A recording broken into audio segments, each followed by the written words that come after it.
It's my destiny to be in that Canada. I have to. Eso es lo que quieres tú. Yeah, that my mamacita. Yeah, my shorty señorita. Yeah, anything she wanna give. Guys, welcome back to my channel. It's your girl Olivia Ede, Olivia with the fro, whatever it is you want to call me. It's your girl. And guys, today's video is gonna be an interesting one because I'm gonna be answering all your questions. I got so many questions from my previous videos. I dropped 2 videos about my Canadian relocation, moving to Canada, and I got a lot of questions from you guys, so I'm going to be answering them in this video.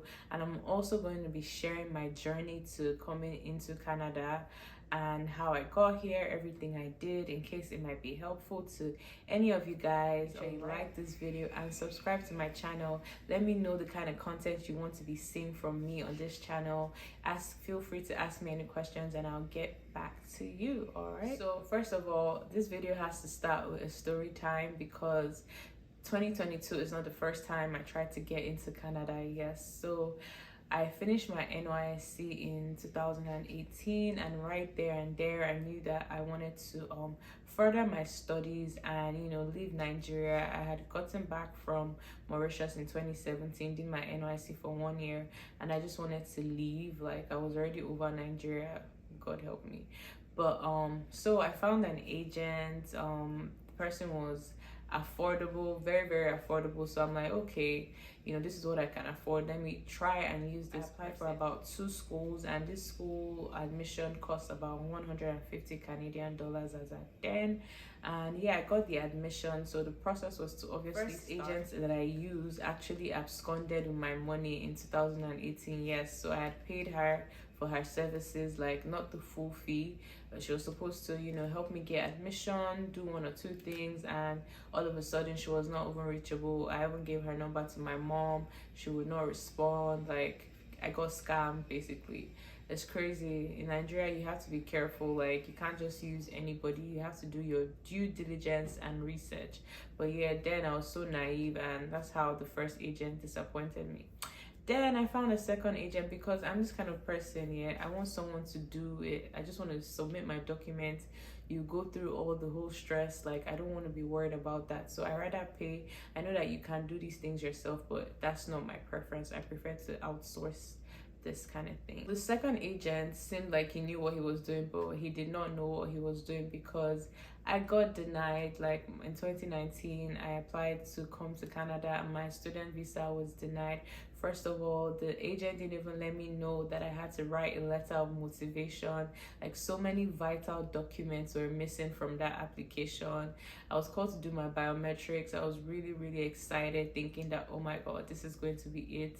I remember 2019 August, I was so disappointed. Like, I thought I was going to start school in 2020, but it didn't happen. I was so devastated. I literally gave up. That's when I moved to Lagos. I'm like, you know what, let me just work in my field. I found a job in Lagos and I decided to just distract my mind from that disappointment.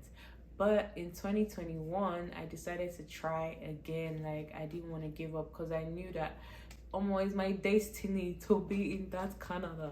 I stuck to the school route because I knew that the express entry was not for me. First of all, in order to do the express entry, I needed to have a 2nd degree, and hence why I was going to Canada to have a 2nd postgraduate degree. I also didn't have the IELTS was another challenging thing. I wrote the IELTS twice, and I like to think that I know that I'm an intelligent person. Hello, because I know myself, but for some reason I kept on failing one section in my IELTS, which was the I think it was the writing part. The speaking, the listening, everything else was good, but that writing, like, it was just like 1 mark, and I'm like, I cannot keep spending 80,000, 86,000 naira to write this goddamn exam. There has to be another way. So I said, you know what, I'm going to stick to my school route. I'm going to find someone who knows their onions, like someone who is highly recommended. I don't care how much I have to pay, but this person will be able to, get me what I want and everything. So I found another agent, and this agent already knew what was up. Like from my rejection letter, he analyzed like, okay, this is what they said why you got rejected, this is how we are going to counter it. He came up with a strategy. You know, I had to gather my documents again, from my bank statement to my transcript to my degree. I had to like show that I have family ties in Nigeria. That way I'm not going to jackpot. If you know, you know. But yeah, I had to prove all those things, and this agent knew everything. So in 2021 October was when I met this agent, and you know, he gave me like a list of all the documents that I had to prepare. I had to apply to other schools to get admission. So I paid for like 2 schools to get admission. One was a 1-year degree, the other was a 2-year course. I knew I wanted something longer, that way I could get my postgraduate work permit after my course, because that's what I was aiming for. I know I needed my degree, my bank statement, I needed my transcript, I needed a letter of motivation, you know, to show that I'll be coming back and why I want to come to their country in the first place. And then I had an appeal letter addressing why I was previously denied before. I submitted all my documents by the 21st of December 2021. By January 2021, 13th of January, I got called for my medicals. And what I hear is once you get called for your medicals, that's like a good sign. You've basically gotten it. So this part, I was excited. And by February 2022, I was asked to submit my passport. So that was like, okay, girl, you got it. Yeah, Lord. I was so happy because my agent said, trust me, once they requested for your passport, that is all. So I'm like, yeah. So I submitted my passport on the 28th of February. Because previously, when I was denied in 2019, when I was doing that whole process with the fake agent, I already did my biometrics, so I didn't have to do my biometrics again in 2022. So that was good. All I had to do was submit my passport, which I did. And by the 9th of March, my passport came back to me. So within a week, my passport came. From 28th of February to 9th of March, like my passport was already here. And I saw my, you know, my stamp, my Canadian visa stamp on my passport. I was so happy. You know, when you've been praying for something, you've been excited for something, and it finally comes, guys. I was so happy. This is my Canada story. It's not a deal. Forget that 2019 when I got denied. From 2012, after I finished secondary school, I wanted to go to Canada. I got admission to actually go to Simon Fraser University, but then my mom met a friend. You know how Nigerian mom, they'll meet their friend will tell you, oh, my child goes to this place, is good. All of a sudden my mom just changed her mind.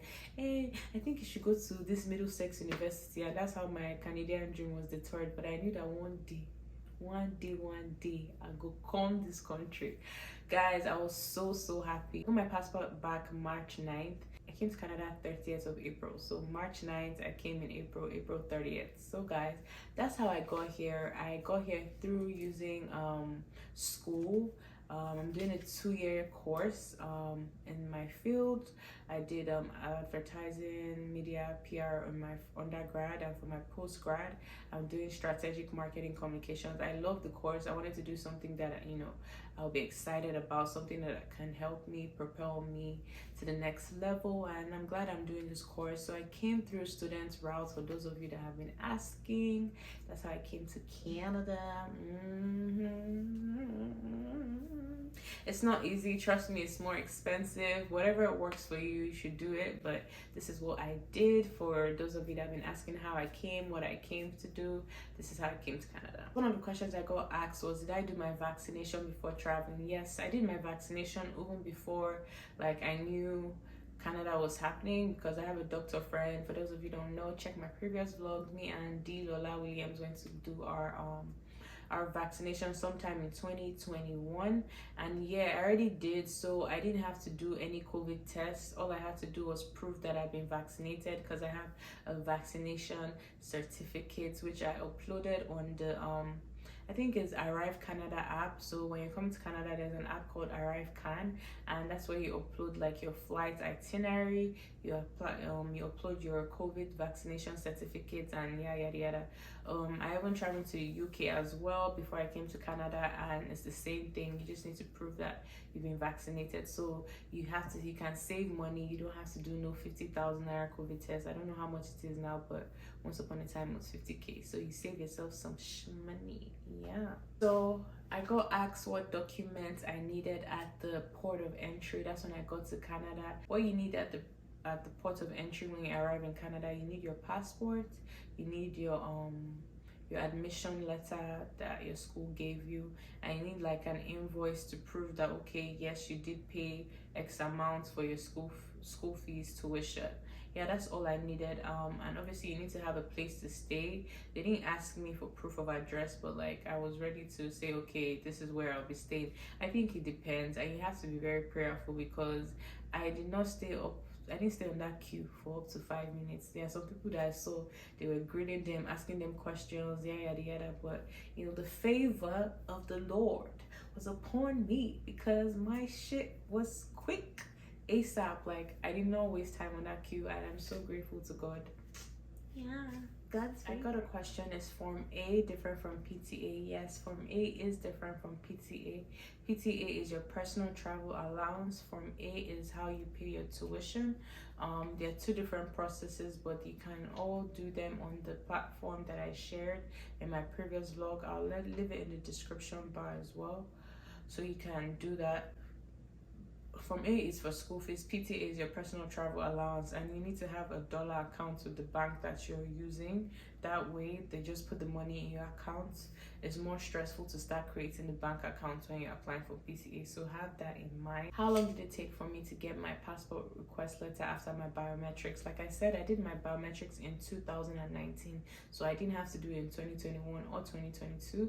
It was already in their system. All I had to do was submit my passport, and I received it like 2 weeks after I submitted it. So yeah, I came to Canada as a student. That was what was best for me. You should do what's best for you. If you have 2 degrees and you have a lot of, you know, experience, I could say you could do the express entry, because that will save you lots of money. Being a student is not cheap, trust me. Tuition fees it took. So guys, I hope this video was helpful. If you want more Canadian or Canada related videos, let me know in the comment section. I got you. Let me know the kind of videos you want. Okay, I got you. Make sure you like this video and subscribe to my channel. I appreciate the love and support on my last 2 previous videos, guys. You guys are encouraging me. It's not easy being in a new country, being a student, being away from home, but you know, the Lord is my strength, and thanks for the love and support. Till next time, bye guys. You got a look in your eyes, staring right into my soul.